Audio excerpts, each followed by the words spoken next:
Bonjour, bonsoir, Amérique latine et Grande Guerre. Alors on va parler de cette période magnifique qui est la Première Guerre mondiale et voir son impact sur l'Amérique latine. Alors dans l'histoire de l'Amérique latine, la vraie rupture c'est 1929. Mais il y a quand même quelques petites lignes de rupture que je vais vous détailler dans cette vidéo qui vont être très intéressantes à voir pour expliquer aussi un petit peu ce qui va se passer après. Alors c'est parti!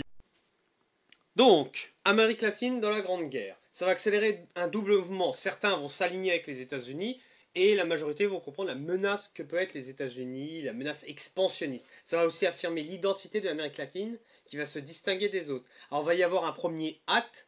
En janvier 1915, les États s'engagent à respecter l'intégrité territoriale et la souveraineté politique à condition que ce soit républicain.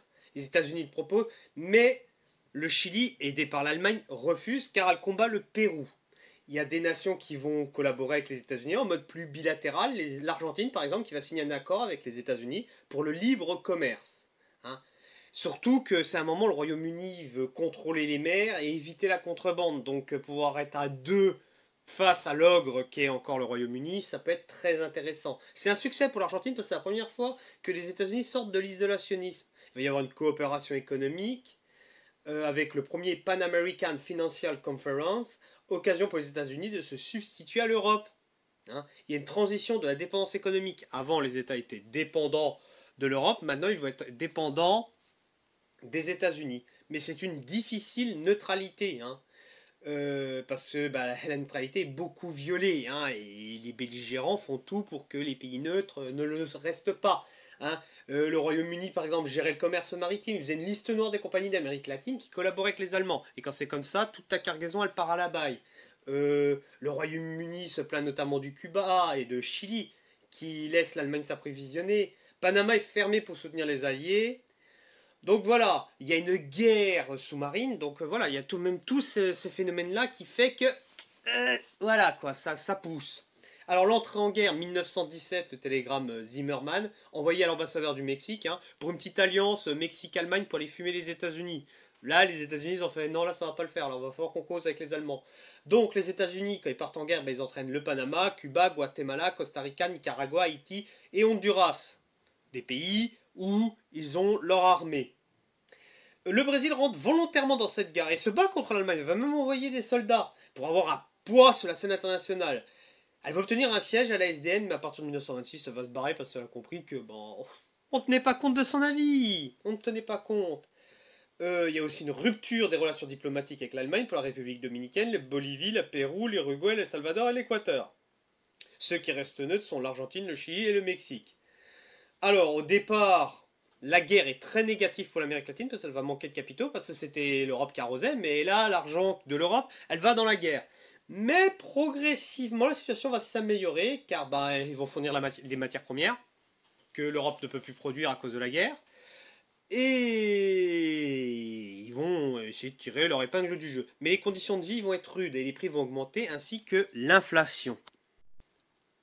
Deuxième volet, de profondes mutations culturelles et idéologiques, la poussée de l'anti-yankisme. Alors, 1914-1918, ou la rupture latino-américaine, il y a un effondrement de la civilisation européenne, qui était vénérée par les élites. L'Europe, c'était les numéros 1, c'était les meilleurs, c'était les plus grands, c'était les plus beaux.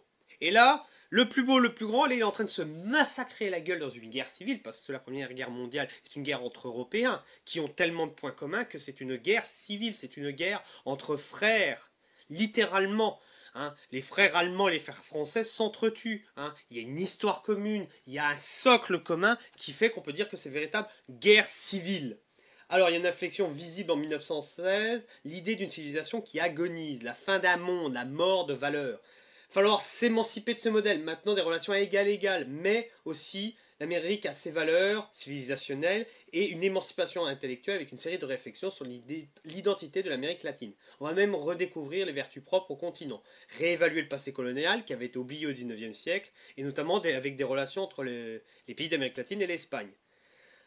Panaméricanisme et anti-impérialisme, plutôt hostile aux États-Unis pendant et après la guerre, par exemple au Mexique, on cherche à s'imposer pour gérer soi-même les conflits. Par exemple, mai-juillet 1914, le Brésil et le Chili négocient l'occupation de Veracruz.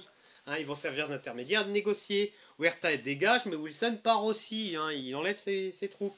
1915, signature du traité ABC, Argentine, Brésil, Chili. Hein, les différends doivent être réglés pacifiquement, il y a une ébauche de diplomatie américaine. On reprend le panaméricanisme avec un esprit bolivarien contre les États-Unis lié au marxisme. L'APRA est fondée en 1924, c'est l'Alliance populaire des révolutions américaines. Hein, action pour l'unité politique contre l'impérialisme yankee influencé par le marxisme qui se transforme en parti politique du Pérou, aujourd'hui très réduit. 1925, la Ligue anti-impérialiste panaméricaine fondée au Mexique, dans le sillage de la Troisième Internationale, à l'échelle continentale et unitaire, une deuxième ligue en parallèle, l'Union latine-américaine à Buenos Aires, ressurgit le fantasme unitaire bolivarien contre les États-Unis. Il y a aussi le nationalisme et l'indigénisme, hein, on va prendre l'exemple de la révolution mexicaine, l'indigénisme, la volonté d'intégrer les Indiens. Avant, on était favorable à l'immigration européenne, car darwinisme social, avec la Première Guerre mondiale et la Révolution mexicaine, les Indiens vont avoir un nouveau rôle, un nouveau statut, une forme de nationalisme, de réaction contre la présence étrangère. Par exemple, au Mexique, on a Emiliano Zapata, hein, avec un nationalisme économique, politique et culturel, redresser la tête face aux étrangers et retrouver l'authenticité. La figure de Zapata incarne la révolution agraire, un paysan. Des femmes dans les armées et les troupes de Zapata et de Villar se rejoignent au Mexique, mais aucun ne veut prendre le pouvoir. Hein, c'est repris par Diego Rivera, hein, un muraliste. Hein, c'est tout un mouvement artistique issu des révolutions avec l'exaltation du nationalisme révolutionnaire, ancré dans l'imaginaire et repris dans le soulèvement des Chiapas. Alors que la Première Guerre mondiale est signe de déclin pour l'Europe, elle est un moment très important dans l'histoire de l'Amérique en général, avec une intervention militaire, une sortie de l'isolationnisme pour les États-Unis, mais aussi une révolution culturelle pour les autres pays. J'espère que cette vidéo vous a plu. Si elle vous a plu, vous pouvez liker, partager, faire de la pub pour la chaîne, ça fait plaisir. Je vous souhaite une bonne fin de journée. Ciao!